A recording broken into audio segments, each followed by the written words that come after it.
first order of business. Let's make sure they know who's the other two coach. So just so everybody knows, I'm the chairman, Scott Roy. Butch Nato is on the phone right now, and Karen is here, and then it's our agent. All right, so our first piece of business is the 2831 Twin Park Road variance for new well.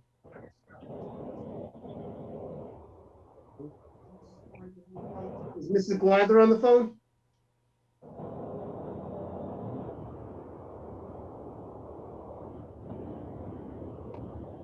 Hi, I'm here. Yes, this is Ann Gwither. Okay, I'm sorry. All right, so the purpose of this hearing right now is to discuss a septic design that was submitted for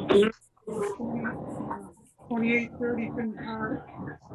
It's an upgrade from a cesspool to a new design leach field drawn by engineer Norman Hill of Land Planning. Successful test and depots were completed on the property, and the engineer plan is before the Board of Health tonight. This is a well variance. It impacts only the Wither well. The septic system that's designed to go on this lot does not impact any other abutting wells. Only her personal well on her property.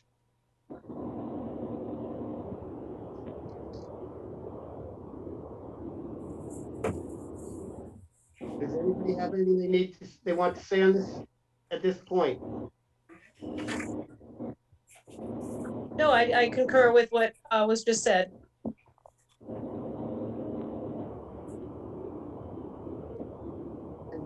I make a motion, we accept the variance for 2830 Finn Park Road. I'll second. All in favor? Aye. Gilroy, aye.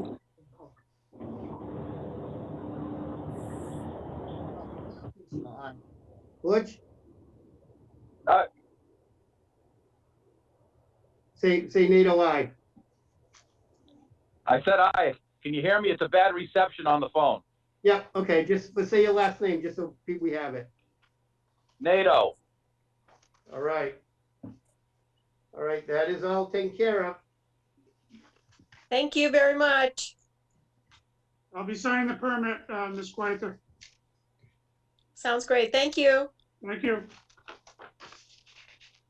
All right, our next piece of business, with 6:15, yeah, I might as well do it, is the Pommogussett Road property, Poplar. Who do we have on the phone for that? Can you look, you see? One problem here.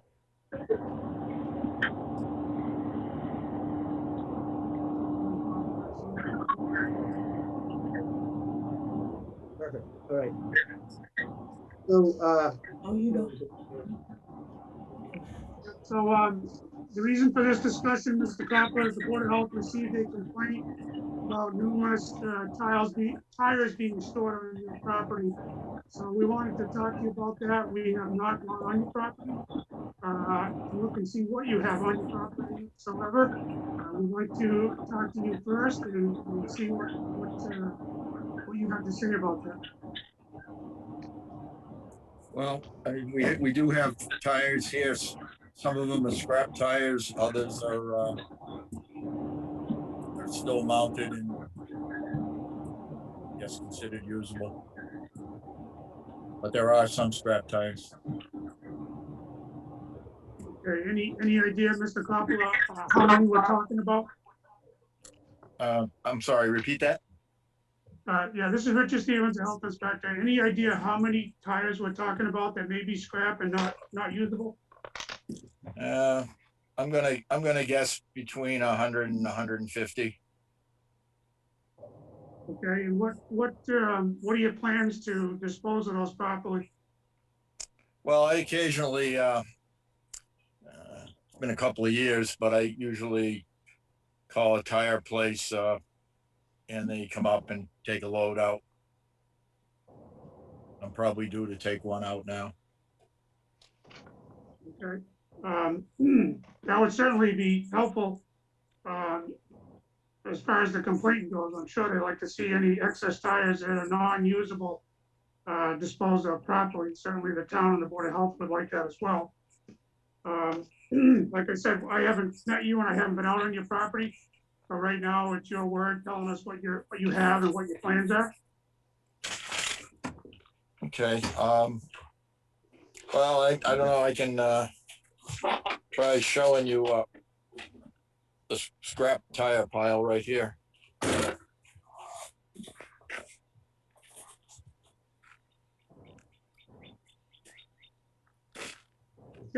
Yep, we see them. Okay. Can we, do you mind getting them picked up sooner rather than later? And then could you just forward a receipt of some sort to our office, just so we have that for proof? That's exactly what I was gonna say, yeah. Sure. Glenn, when you have. them picked And up- what we'll do is that any that we can't get rid of, we'll put undercover or into a storage trailer. So they're not collecting any water. Okay, perfect. Yeah, because that's another concern, obviously, with the mosquito season coming, that if they hold water, then, and as you know, the larvae have a chance to grow in there and it creates mosquitoes. So it'd be wonderful if you could store them in one of your containers. All right, that's understandable. I'll take care of that. Perfect. Awesome. Well, So I'll That's I'll it. forward you some information as soon as we get something taken care of. Perfect. Thank you so much. Mr. Coppola, thank you very much. All right, Thank you. you're welcome. Have a good one. Thank you. Who asked? Who had the question? Peter, Peter, did you have a question for me? No, Glenn's answer is satisfactory. My concern was exactly as you stated, which was the mosquito breeding ground that pile represents. You know, I know it's east of my property, but as you guys know, living in Rutland, the wind direction changes every 5 minutes. So yeah, that's great. You know, if they're in trailers or whatever, what have you, as long as they're not left in the open, I'm happy. Yeah, just for, because it's of new time, do you mind just stating your name and address just for our records? Yes, my name's Peter Cook, and I live at 214 Pommogussett Road in Rutland. Perfect. And you're satisfied with what we asked of Mr. Coppola? Yes, sir. Awesome. And if, you know what we can do is, if you want, I'll have Lynn from my office just send you a note, letting you know when we get the receipt, so that way you kind of feel comfortable that everything's taken care of. Fantastic. Awesome. All right, before we head on to our other business, was there anyone else that out there that had any issues on the Coppola, Pommogussett?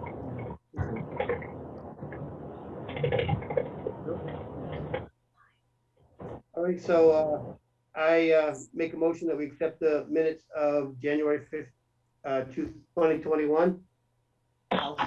NATO second. All right, Karen Cruz, no second, yeah. all in favor? Aye. You're right. NATO, aye. All right, perfect. Randy, did you want something, Mr. Jordan?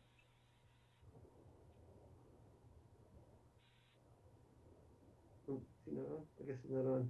Can you see who's? he was on his phone, but Oh, that might be on.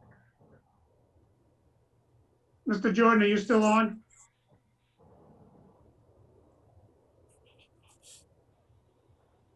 Yeah, there we go. Hi guys, this is Darren Ross and Randy Jordan of the Fire Brigade. We'd like to have a chicken barbecue on July 3rd. Like have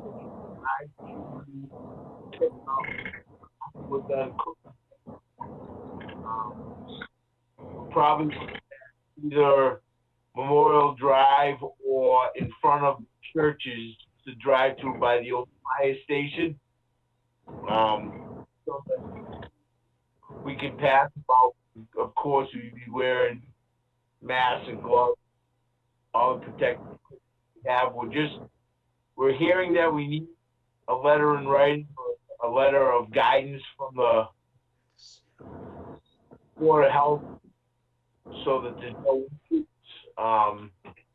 We're thinking about 500, just so for your reference, plus or minus a few, depending on how well the sales go.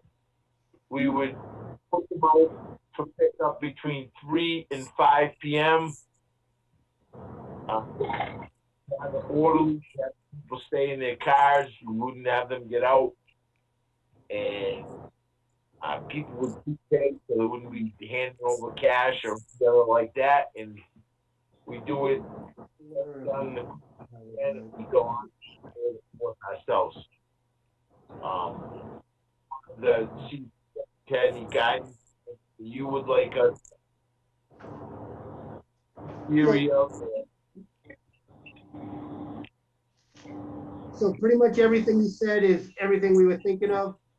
If you don't mind, just because your reception's a little spotty, throw together a plan just on a piece of paper and either email it to us or, drop it off at the office with everything you just said, and all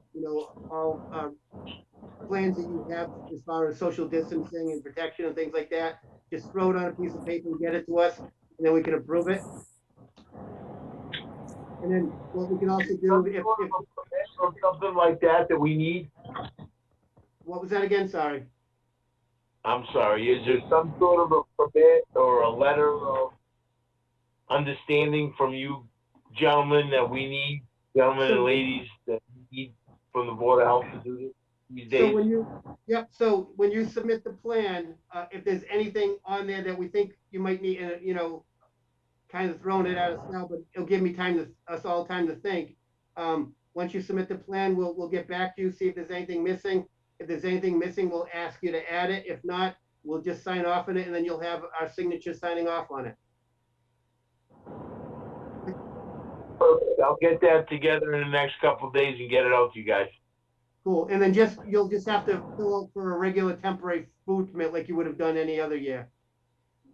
And we as the board will waive the fee, because it's for the fire department and it's the raising the fund. So just fill out that normal form once we approve your plan. Received okay. Yep. Other than that.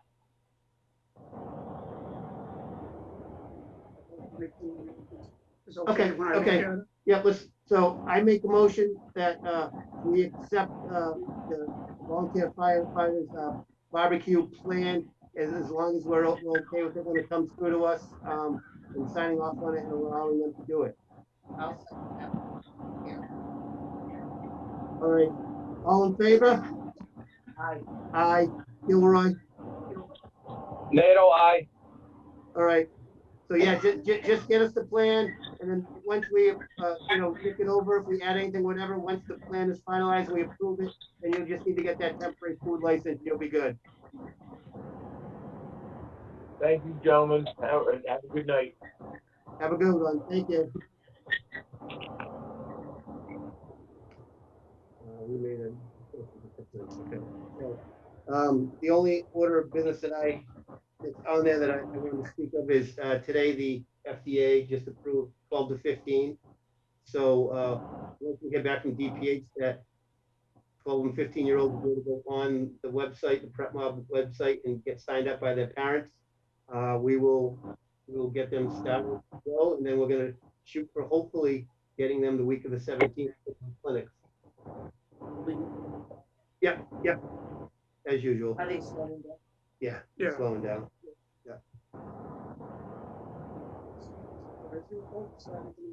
So Yeah, we're so doing Back 6,200, in the hospital? back at the library. So this week we'll be vaccinating just over 6,000 people that came through the drive-through clinic 3 weeks ago. At the library? Yeah, we're doing 12-hour days. Wow. We look at something. Yeah. We got I bet they got some. Are we good? A lot of people are getting. Okay. Ask if there's any other business. Any other questions or business out there? Mr. Chair, I have a question if I may. Sure. This is Peter Crane. I'm representing cable television today. As you may or may not have heard, there's been quite a number of discussions among many boards being allowed to meet back in the library again. Yep.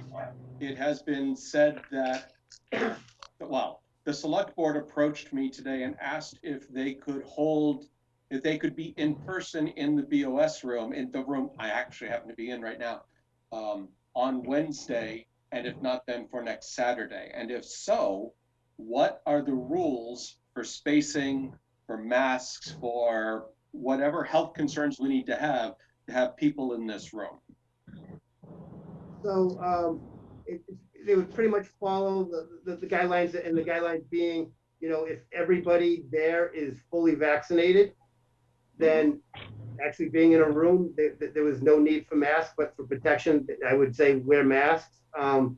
CDC has brought the space down to 3 feet. I always say error, on the higher, so I guess 6 feet apart, and they should be able to do that pretty much no problem in that room. If they haven't been fully vaccinated, or somebody in that group or room hasn't been fully vaccinated, then everybody must wear masks time.